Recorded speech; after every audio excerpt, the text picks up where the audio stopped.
우리가 은혜를 나누고자 합니다. 자, 2022년도는 마태복음 5장 16절 말씀으로 나의 착한 행실로 복음을 전하라, 이런 슬로건으로 함께 했습니다. 이제 2023년도에는 조금 더 강하게 온 천하에 만민에게 복음을 전파하라, 이런 말씀으로 함께 하고자 합니다. 이 말씀은 예수님께서 이제 부활과 승천 사건을 증거하는 마태복음 16장의 후반부이자 마가복음의 최종 결론에 해당하는 부분입니다. 그런데 이 복음을 전파라는 말은 때때로 우리에게 살짝 부담이 되는 말이기도 합니다. 나 전도하는 거 힘든데 하고 좀 뒤로 미루는 경우가 있습니다. 적어도 복음을 전하려면 믿음이 되게 좋은 사람이 하지 않을까? 그래도 좀 뭐랄까, 신앙적으로 성숙한 사람이 하지 않을까? 그래도 좀 예수님의 마음을 잘 아는 사람이 복음을 전파하지 않을까? 그런 생각을 할 수가 있습니다. 그런데 또 한편으로는 또 핑계도 됩니다. 제 믿음이요, 좀 더 성장해지면 그때 저 복음 전도할게요. 이렇게 말하기도 합니다. 주변에 보면요. 그런데 오늘 이 마가복음 16장 15절에서 18절 말씀을 보면요, 예수님께서 제자들에게 주시는 말씀이에요. 이 사실은 제자들은 예수님이 십자가에 못 박히실 때 다 도망갔거든요. 그리고 예수님이 부활하시라는 사실을 말씀 중에 여러 번 보여주셨지만 그들이 믿지를 못했습니다. 그런데 예수님의 십자가와 부활을 믿지 못하는 제자들에게 하셨던 말씀입니다. 그래서 한편으로는 이 복음 전파는 믿음과는 큰 관계가 없구나, 그렇게 생각하면 됩니다. 이 복음 전파는 우리의 믿음과 상관없이 예수님께서 복음을 전파하라, 온 천하의 만민에게 복음을 전파하라고 명령하셨습니다. 그래서 이 마가복음 16장 15절 말씀은 그 마가복음에 기록된 예수님의 지상명령입니다. 그래서 이 지상명령은 절대적인 복종을 요구하는 말씀입니다. 이 마가복음에 보다 좀 더 강하게 좀 쉽게 또 더 자세히 나온 말씀이 우리가 앞서 마태복음을 보았습니다. 마태복음의 마지막 구절인 28장 19절에서 20절 보면 이런 말씀이 있습니다. 우리 한번 읽어볼까요? 그러므로 너희는 가서 모든 민족을 제자로 삼아 아버지와 아들과 성령의 이름으로 침례를 베풀고 내가 너희에게 분부한 모든 것을 가르쳐 지키게 하라. 자, 그런데 이 말씀 앞부분에 보면 이런 말씀이 있어요. 예수께서 나와 말씀하여 이르시되 하늘과 땅의 모든 권세를 내게 주셨으니, 그런 다음에 그러므로 하면서 예수님의 지상 명령어로 이어지고 있습니다. 자, 예수님은 하늘과 땅의 모든 권세가 주어지셨습니다. 하나님께서 예수님께 주셨기 때문에 그 권세는 절대적인 것입니다. 그 하늘과 땅의 모든 권세를 가지신 그 예수님은 만왕의 왕이요 만주의 주님으로 오셨습니다. 그래서 이제 예수님이 하신 말씀은요, 예수님의 지상명령인 것입니다. 그래서 이 말씀 앞에서 그 누구도 불순종할 수 없습니다. 다시 우리가 마가복음으로 돌아가서 마가복음에 나타난 예수님의 지상명령을 좀 보겠습니다. 15절 다시 한번 볼게요. 또 이르시되 너희는 온 천하에 다니며 만민에게 복음을 전파하라. 자, 예수님은 유대인들이 두려워서 꽁꽁 문 닫고 숨어있는 제자들에게 찾아왔습니다.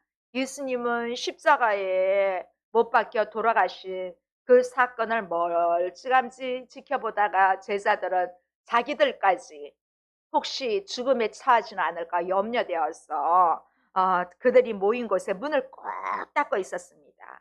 그때 예수님께서 제자들에게 나타나셔서 만민에게, 온 천하에 다니며 만민에게 복음을 전파하라 이렇게 말씀하신 것입니다. 자, 예수님은 그 제자들에게 정말 내가 와서는 이제 두려워하지 말라 그런 위로의 메시지가 아니라 이제 너희는 온 천하에 다니며 복음을 전파하라고 그렇게 말씀하신 것입니다. 이 사도행전에 보면 또 이 말씀이 있어요. 예루살렘과 온 유대와 사마리아와 땅끝까지 이르러 복음을 전파하고 증인이 되라고 그렇게 말씀하셨어요. 예수님이 이제 승천하시기 전에 그런 말씀을 제자들에게 또 사도행전의 지상명령을 주셨어요. 한마디로 말하면 복음이 필요한 것이면 뭐 가까운 데부터 먼 곳에 할 것 없이 다 가라는 것입니다. 이 예루살렘은 아주 가까운 곳이에요. 뭐 가족, 친족, 온 유대는 그 지역, 사마리아는 이웃, 땅끝은 진짜 땅끝까지. 이게 정말 이게 점차적으로 음악의 이 디크레센더처럼 점점 커지게 확장되는 바로 그러한 전도입니다. 예수님은 정말 승천하시기에 앞서서 제자들에게 만민에게 온 천하에 다니며 만민에게 복음을 전파하라고 그렇게 말씀하십니다. 자, 여기서 강조점은 복음의 대상이 누구냐인 것입니다. 온 천하에 만민에게 복음을 전파하라. 이 말은 나부터 시작하라는 것입니다. 내가 바로 복음을 전파할 수 있는 대상이 나부터라는 것입니다. 그래서 가까운 데부터 멀리까지 예수님은 그 공생의 기간 동안은요 제자들과 함께 이방까지 가지 않고 주로 유대인들에게 동족에게 복음을 전했습니다. 제자들은 집중적으로 예수님으로부터 3년 이상 이렇게 교육을 받았지만 그들의 불신앙은 쉽게 깨어지지가 않았습니다. 그들은 그냥 예수님의 영처럼 기적을 베푸시고 때를 따라 먹여주시고 정말 오병이의 사건을 일으키시고 진짜 죽은 사람이 살아나고 이런 기적들을 볼 때 정말 저분은 우리의 왕이시다 이렇게만 믿었지 예수님이 십자가를 질 것이라는 것은 진짜 생각지도 못했거든요. 예수님은 제자들에게 몇 번이나 내가 십자가를 지고 다시 살아나겠다고 암시했지만 그들은 불신앙했습니다. 그런데 부활하신 예수님이 제자들을 찾으셨습니다. 예수님의 부활은 이제는 그렇게 불신앙으로 있었던 제자들을 깨뜨리기에 정말 좋은 그러한 케이스이신 것입니다. 부활하신 예수님을 목격하는 순간 제자들은 모든 것에서 이제 불신앙으로부터 그들의 무지로부터 다 깨어지게 되었습니다. 그래서 우리는 신앙생활에 있어서 부활이 전부입니다. 여러분 부활이 있는 다른 종교 있습니까? 오직 우리 기독교만 부활이 있습니다. 여러분 부활이 없다면 우리 예수님을 믿을 수 없습니다. 왜냐하면 우리의 죽음이 끝이라면 예수님의 십자가가 끝이라면 우리에게는 그건 완전한 복음이 아닙니다. 우리는 부활의 신앙이 있기 때문에 부활의 복음이 있기 때문에 혹시 내게 잘못된 일이 있더라도 우리는 영원한 생명수를 얻을 수 있는 것입니다. 그래서 이 부활은 제자들을 찾아오신 그 예수님을 통해서 놀랄 수밖에 없었습니다. 그래서 그들은 부활의 복음을 땅끝까지 그들은 다시 불신앙의 모습에서 이제 순종하는 제자들의 모습으로 11제자가 11제자, 10제자 정확하게 말하면 그 가룟 유다는 이미 이제 갔고 그 다음에 요한은 끝까지 살아있는 것으로 알고 있습니다. 10명의 제자들은 다 순교하였습니다. 왜냐하면 부활을 목격한 제자들이 순교하지 않을 수가 없었습니다. 그래서 오늘 우리에게 주신 말씀 온 천하에 복음을 전파하라 다니며 만민에게 복음을 전파하라 이 말씀이 오늘 우리에게 시작이 되기를 바랍니다. 여기 온 천하란 말은 당대의 사람들이 알고 있는 세계뿐만 아니라 앞으로 모든 세대의 사람들이 살아가는 모든 곳을 가리킵니다. 그리고 이 만민이란 말은 모든 피조물에게라는 그러한 뜻을 가지고 있습니다. 온 천하의 모든 민족에게 복음을 전하라는 것입니다. 왜냐하면 인간이 구원받을 수 있는 것은 그 길은 오직 십자가 지시고 부활하신 예수님을 믿는 것밖에 없기 때문입니다. 온 천하의 복음을 전파하라고 하신 예수님은 이제는 믿고 침례를 받아라고 합니다.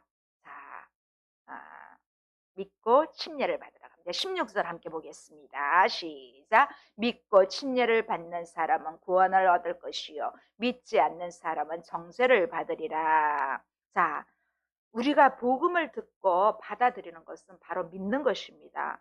그런데 이렇게 이제 믿었으면 침례를 받으라고 합니다. 마태복음에도 침례를 받으라고 했습니다.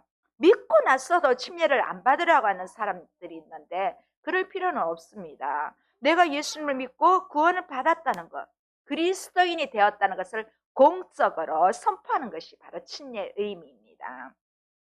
이처럼 침례는 믿음이 전제되어야 합니다. 믿음이 없는 침례는 사실은 큰 의미가 없습니다.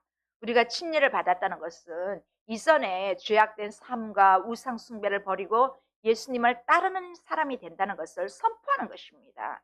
동시에 그리스도의 몸인 교회의 일원이 되는 것을 말합니다. 우리 하나님 가족되기위해서 이거 배웠어, 그쵸? 침례를 받는 목적은 바로 이것입니다. 자, 그런데 별 의미 없이 침례를 받는 사람들이 있어요. 오랫동안 교회 생활을 했으니까 이제는 침례 받아야지, 이런 목회자님들의 권유에 의해서 그렇게 받는 사람도 있습니다. 그런데 믿지 않으면서 침례를 받고 교회 일꾼이 되고 교회 직분자가 되고 하는 것은 사실 성경적이지 않습니다. 우리는 믿을 때 침례를 받아야 합니다. 자, 또 어떤 일이 있냐면요. 믿고 침례를 받은 사람은 구원을 얻는데 믿지 않는 사람은 정죄를 받으리라고 합니다. 자, 이 믿지 않는 자는 정죄를 받는다고 하는데 이미 사실은 정죄를 받은 것입니다. 누구든지 예수님의 십자가와 부활을 믿지 않는 사람은 하나님이 그 사람을 지옥 보낸다고 생각하는 것인데 사실은 내가 선택한 것입니다. 하나님이 지옥으로 보내는 것이 아니라 하나님의 구원을 거부한 내가 스스로 선택한 것입니다. 내가 스스로 지옥행을 만드는 것입니다. 우리는 때로는 뭐죠? 성경을 잘 모르고 그런 사람에게도 복음을 전하면요. 복음을 쉽게 받아들이는 사람들이 있습니다. 특히 우리 선교하시는 분들도 보면 그들이 성경을 들어본 적이 없는 사람들이 많거든요. 그런데 선교사님들이 또 가서 복음을 전했을 때 그들이 정말 마음이 감동되면서 많은 사람들이 예수님 믿기로 그렇게 구원받는 일들이 선교 현장에서도 많이 일어나요. 우리도 이제 러시아 선교를 제가 우리 사랑이가 6살 땐가 만났는데 중학교 3학년 고등학생이 돼 가는데 오랫동안 제가 사랑이를 적지만 선교를 하고 있습니다. 그런 사랑이 부모님을 통해서 이제 한 달에 한 번씩 이렇게 선교 보고 오는데 놀라운 일들이 러시아 땅 진짜 거기는 잘못 전하면 힘든 지역이거든요. 근데도 놀라운 일들이 일어나는 것을 볼 수가 있습니다. 자, 우리 주변에도 보면 이렇게 복음을 전하다 보면 나는 내 주변에 우리 가족 중에도 예수님 믿는 사람이 있는데 나한테 교회 한번 나오라고 이렇게 말하는 사람이 없었어요. 그래서 내가 이렇게 복음을 늦게 알게 되어서 교회 생활을 늦게 하게 돼서 진짜 너무 안타깝습니다. 이런 얘기도 들어본 적이 있습니다. 우리는 이제 가까운 사람에게 먼저 복음을 전해야 됩니다. 예루살렘과 온 유대와 사마리아와 땅끝까지 내 가까이 있는 사람에게 먼저 복음을 전해야 됩니다. 그래서 만민에게 온 천하에 다니며 만민에게 복음을 전파하는 저와 여러분 되시기를 바랍니다. 이제 작년에 이어서 올 2023년에도 우리 기독교 한국 침례 총회에서 전도시상이 있습니다. 작년에는 하다 말았습니다. 제가 하다 말았는데 올해는 좀 본격적으로 한번 해보려고 합니다. 물론 이 전도 시상도 크지만은 예수님의 명령이니까요. 그렇게 해보려고 합니다. 또 더해주셔서 우리 개척교회에 큰 선물이 온다면 좋지요. 작년에도 진짜 큰 선물이었어요. 뭐 몇 교회들이 단계석으로 뭐 배가 뭐 50명 모인 교회가 100명이 되었다. 뭐 5명 모임 교회가 10명이 되었다. 이런 여러 가지 그런 케이스로 이렇게 했습니다. 큰 교회는 더 크게 이렇게 하면서 또 많은 대형 교회들도 우리 총회 지원도 하면서 그런 전도. 왜냐하면 지금은요, 여러분, 저도 지금 유튜브로 밴드라이브를 하잖아요. 가나안 성도가 많습니다. 가나안 거꾸로 해보세요. 뭐예요? 안 나가. 집에서 온라인으로 예배 드리는 성도가 너무 많아졌어요. 그래서 여러분, 저 좀 도와주십시오. 여러분들도 주변에 있는 분들 우리 교회 초대하십시오. 제가 다시 학교 앞 선도를 나가고 있어요. 학교 앞 선도 나가서 한 2번 정도 제가 실시간 핸드폰 프리즘으로 하면서 했습니다. 그래서 여러 뭐 해외부터 국내에 거주하는 유튜버님들이 막 응원도 해주시고 하셨어요. 그래서 정말 올 한 해는 저부터 더 열심으로 우리 하나님 교회를 정말 이제는 하나님이 일하심을 보기를 원합니다. 그래서 저는 전도할 것입니다. 그래서 여러분들도 많이 협력해 주셔서 우리 총회에서 시상하는 것도 우리 교회가 큰 선물로 또 받으면 좋겠습니다. 그래서 믿는 자들에게는 표적이 따릅니다. 17절 한번 볼까요? 믿는 자들에게는 이런 표적이 따르리니 곧 그들이 내 이름으로 귀신을 쫓아내며 새 방언을 말하며. 자, 예수님은 십자가와 부활의 복음을 믿고 전하는 자들에게 귀신을 쫓아내는 은혜를 주셔요. 축사. 네, 이 축사라 그래요. 이 축사는 마귀에게 종되었던 그러한 사람이 복음을 받고 하나님의 종이 되어서 자유함을 보여주는 표적입니다. 쫓아내며. 이 말은 어떤 사람이 행하는 권세를 빼앗고 다른 장소로 쫓아낼 때 사용되는 동사입니다. 여기에서는 세상 권세를 잡고 있던 귀신의 세력을 쫓아내는 것을 말합니다. 예수님은 제자들이 세상에 나가서 복음을 전할 때 이렇게 방해하는 악한 영들의 세력들을 능히 예수 그리스도의 이름으로 물리칠 수 있는 그러한 할 수 있음을 약속해 주셨습니다. 그래서 현재형으로 쫓아내며 현재형으로 그렇게 기록하고 있습니다. 이 말씀은 예수님 세대의 제자들에게 주신 말씀뿐만 아니라 오늘을 살고 있는 저와 여러분에게 우리에게 주시는 말씀이라는 것입니다. 우리가 정말 전도할 때 귀신의 세력이 쫓겨가는 역사가 일어날 줄 믿습니다. 사실 저는 개인적으로 참 겁이 많은 사람입니다. 어렸을 때부터 왜 이렇게 겁이 많은지 뭘 하나 배울 때도 조심조심 7, 8년을 하는데도 아직까지 좀 겁나고 그런 부분들이 있습니다. 스포츠 중에도 7년 정도 8년 했으면 겁이 안 날 뻔한데 아직 겁나는 부분이 있습니다. 여러 가지로 전도 현장에 가면요. 요즘 정말 제가 교육전도사 15년 하면서 전도 활동할 때는 그런 일은 없었는데 요즘 보면요. 제가 광주 와서 놀라운 일들을 보게 됩니다. 전도 현장에서 중학생 아이들이 일진에 소속된 아이들이 있습니다. 지나가면서 담배 피워요. 그리고 얼마나 이쁘장한 초등 6학년 여학생이 일진 대표예요. 되게 예뻐요. 봤어요. 근데 직접 제가 아직 그 아이들을 대하면서 말은 하지는 못했습니다. 그런데 그들 속에 있는 이러한 마귀로부터 종되어 있던 그들의 악한 영이 전도하면서 물러갈 줄 믿습니다. 저에게 하나님께서 담대함을 주셔서 그 아이들에게 다가가기를 원합니다. 특히 다른 지역도 많이 그렇지만 광주 지역에는 조금 가정이 이렇게 완전하지 못한 가정의 아이들도 많이 있습니다.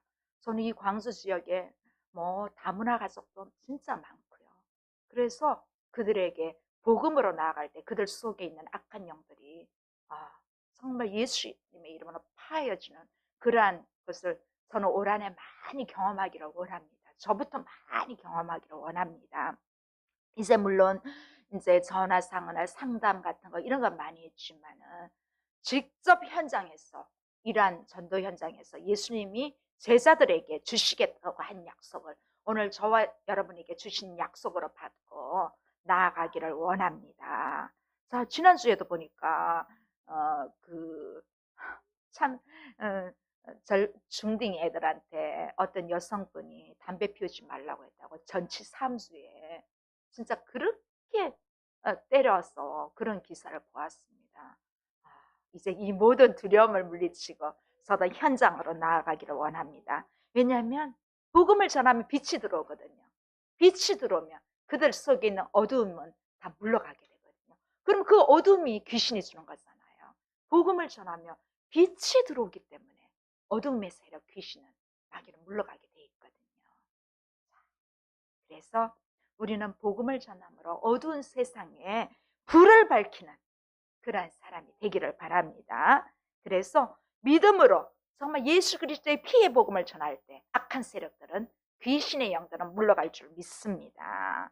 예수님은 독생자로 이 땅에 오셨지만 이 땅에 계시는 동안 예수님은 정말 복음 사역, 전도를 정말 중요시 하셨거든요. 가는 곳마다 복음을 전하셨거든요.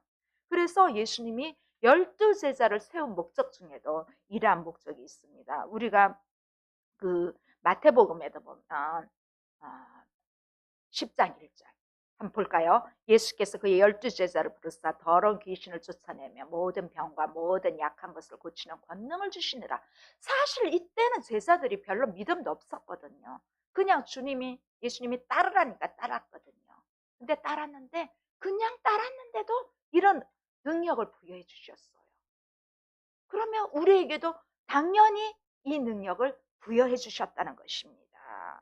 그래서 전도하는 제자들에게 귀신을 쫓아내는 능력을 주셨고 모든 병과 약한 것을 고치는 권능을 주셨습니다. 우리는 가만히 있을 때는 이런 능력을 안 주십니다. 우리가 복음을 들고 나아갈 때 이런 능력을 주십니다. 또한 귀신을 쫓아낼 뿐만 아니라 새 방언을 말한다고 합니다. 17절에 보면 새 방언을 말하며, 자, 예수님은 믿음으로 전도하는 자들에게 새 방언을 말한다고 했습니다. 이 새 방언 오순절, 예수님이 승천하신 이후에 사도행전 2장에 나타나는 사건입니다. 2장에 나타나는 사건인데 새 방언을 말한다. 그래서 그 이후에 일어나는 것을 말하고 있습니다. 저는 이제 성경을 볼 때 이 방언에는 복음을 효과적으로 전달하기 위해서 우리가 사도행전에 오순절에 있던 각 나라 외국어 방언, 그리고 고린도전서 12장에 은사장의 방언이 있어요. 나 개인의 깊은 경건 생활을 위해서 돕기 위한 하나님의 은사로서 방언이 있습니다.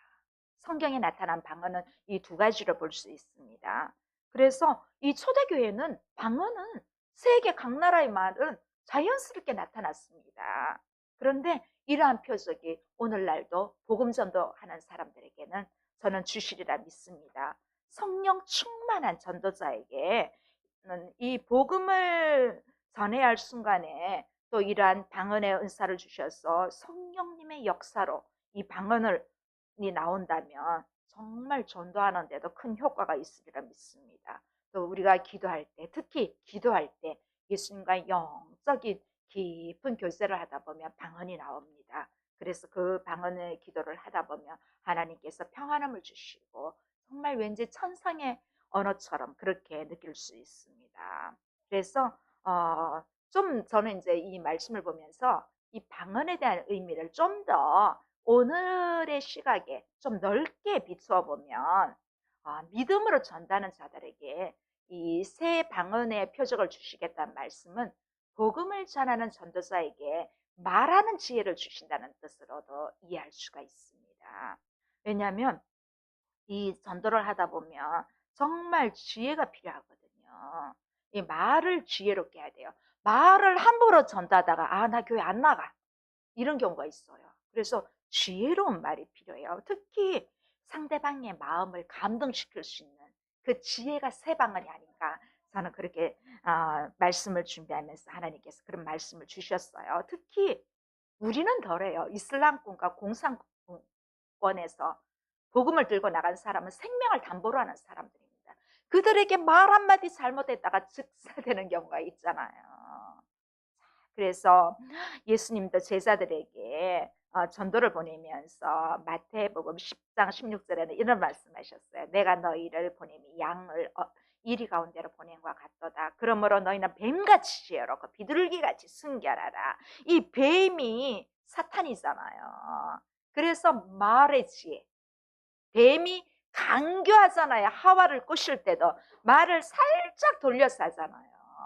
그래서 우리도 전도할 때 새 방은 정말 지혜로운 말로 그들의 마음을 움직이는 그러한 역사가 올 한해 있기를 바랍니다. 그래서 예수님은 잃어버린 한 영혼을 찾으러 오셨던 것처럼 우리도 잃어버린 한 영혼을 찾아가기를 원합니다. 그래서 나의 작은 한마디가 그들에게 위로가 되고 그들에게 변화가 되는 그러한 일이 올 한해 저와 여러분에게 일어나기를 바랍니다.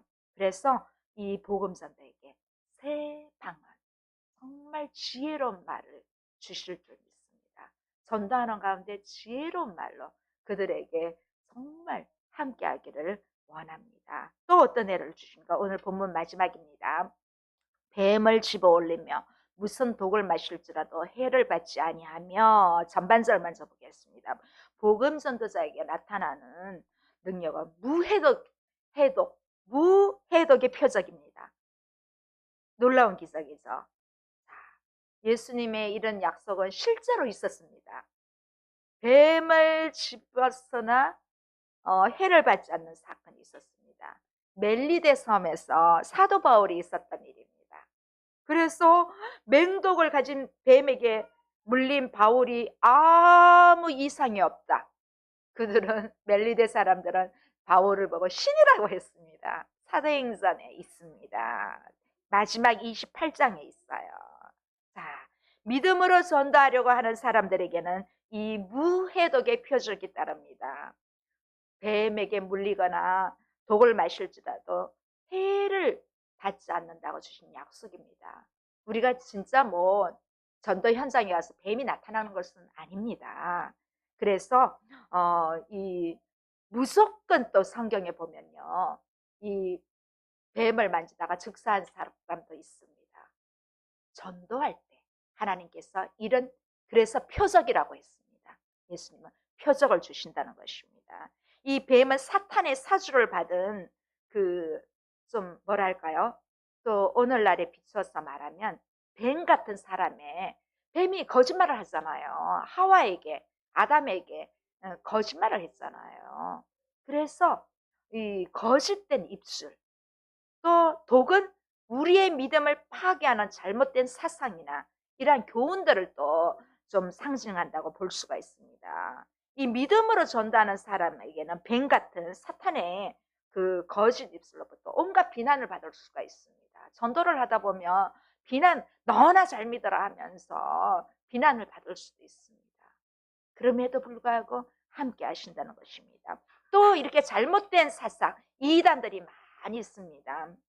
우리 이렇게 광수에만 해도 이단들이 많아요. 우리 뭐 바로 뒤에 시장 가는 입구에 통일교도 있고, 또 이슬람, 저기 어디야, 역동에 거기 이슬람도 있고, 많아요.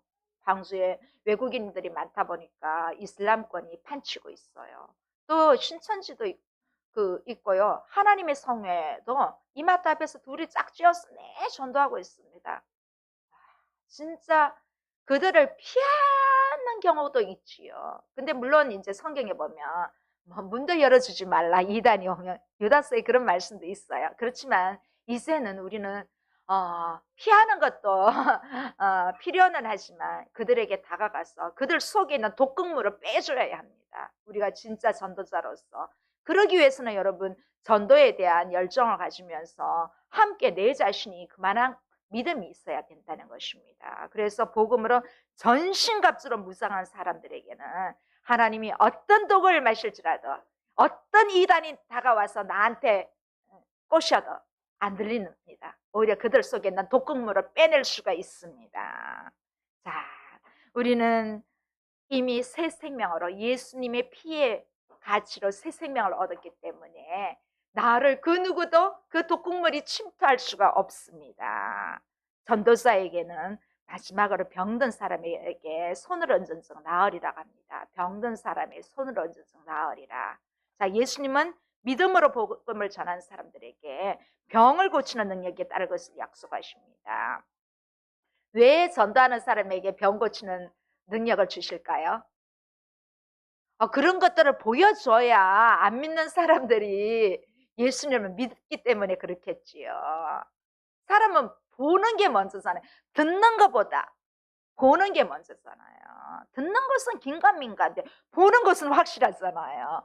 병이 고쳐지는 것을 나아져야 주변에 믿음 없는 사람이 믿을 거 아니에요. 자, 사람들은 대체로 어려움이 없을 때는 예수님 잘 안 믿어요. 나 자신을 믿으라 하지. 그런데 어려움이 닥쳐오면요, 찾습니다. 점쟁이도 찾아가고, 무당도 찾아가고, 절에도 찾아가고, 그래도 안 되면 주변의 사람이 교회 한번 와봐. 병 고칠 수 있어. 하고, 이렇게 그냥 끌려오듯이 그냥 교회 한번 나가준다. 이런 마음으로 오는 사람들도 있습니다. 정말 병 낫기를 간절히 사모해서 오는 사람들도 있습니다. 물론 절이나 무당이나 찾아가기 전에 먼저 교회로 오는 사람들도 있습니다. 자, 이렇게 병든 사람 중에는 기도를 통해서 즉석에서 치유받는 경우도 있지만 또 많은 경우 그 병든 사람들의 영적인 상태를 보고 치유가 점차적으로 되는 경우도 있고 정말 치유가 인간의 눈으로 볼 때는 안 되는 경우도 있습니다. 그래서 설령 우리가 이렇게 죽을 병이 걸렸다 하더라도 우리는 걱정할 필요가 없습니다. 우리가 이제는 예수님을 나의 부활하신 나의 주님으로 확실히 믿었기 때문에 하나님의 뜻에 의하여 정말 사명이 있다면 더 살려주실 거고 사명을 다했다면 거두어 가실 거고요. 저는 어떤 목사님을 통해서 최근 그런 걸 봤습니다. 목사님이 사업도 하시고 젊으셨을 때 신학을 하시고 사업을 하셨다가 또 이제 뒤늦게 목회를 하셨고 교회를 2군데 개척하셨고 그런데 아프셨어. 갑자기 아프셨어. 3년 동안 하나님 은혜를 구하면서 그렇게 기도하시다가 결국 이제 사명 다 하셨는지 거두어 가셨거든요. 참 그 모습을 보고 그들의 가족들도 참 이렇게 참 좋은 목회자다 이렇게 보시고 이렇게 보내드리는 것을 보았습니다. 우리에게는 사명이 있으면 하나님이 또 지켜주실 것입니다. 병든 사람에게도요. 자, 이제 우리는 이런 외적인 증거도 중요하지만 무엇보다 중요한 것은 내적인 증거가 중요합니다. 우리가 하나님을 믿음으로써 하나님의 자녀가 되어서 내가 기도할 때마다 기도 응답이 오는 거 이런 것도 진짜 감사해요. 그리고 하나님이 정말 살아계셔서 성령님을 통해서 나에게는 늘 동행하여 주셔서 내 마음이 평안해. 이런 내적인 평안도 정말 중요한 것입니다. 여러분 평안이 없으면요 우울증이 옵니다. 근데 내가 예수님을 믿음으로써 참 평안을 얻는다면 나는 외적인 질병이 좀 고쳐지지 않더라도 그렇게 행복할 수가 있다는 것입니다. 자, 너희는 온 천하에 다니며 만민에게 복음을 전하라고 하십니다. 우리 복음을 전하는 저와 여러분 되시기 바랍니다. 자, 우리는 이 말씀은 우리 각자를 향하신 예수님의 지상명령입니다. 그래서 이제는 우리에게 필요한 것은 오직 순종입니다. 여러분 저와 함께 전도하시지 않으시겠습니까? 올 한 해 우리의 하나님의 몸된 교회를 채워주는 은혜가 있을 줄 믿습니다. 자, 언제 어디서나 늘 예수님의 충성한 증인이 되어서 가는 곳마다 예수님의 복음의 메신저가 되기를 원합니다. 그래서 예수님을 널리 알림으로써 예수님을 영화롭게 하며 우리에겐 축복이 되는 위로부터 주시는 축복이 우리에게 넘쳐나기를 주님의 이름으로 간절히 소원합니다. 할렐루야! 여러분 새해 복 많이 받으세요. 기도하시겠습니다. 좋으신 하나님 아버지 감사합니다. 새해를 선물로 주셔서 감사합니다. 이 새해를 행복함으로 받아들일 수 있도록, 믿음으로 받아들일 수 있도록 하나님 나아갈 수 있도록 저들에게 은혜를 베풀어 주시옵소서. 온 천하에 다니며 만민에게 복음을 전할 수 있는 저희들이 되기를 소원합니다. 주여 은혜를 베풀어 주시옵소서. 하나님 이제부터 내가 먼저 복음의 증인이 되어서 나아가기를 소원합니다. 그래야 할 때 하나님의 놀라운 전도자로서 받는 축복을 우리 모두가 누릴 수 있도록 은혜를 베풀어 주시옵소서. 예수님 이름으로 기도드립니다. 아멘. 우리 함께 찬양하시겠습니다. 온 세상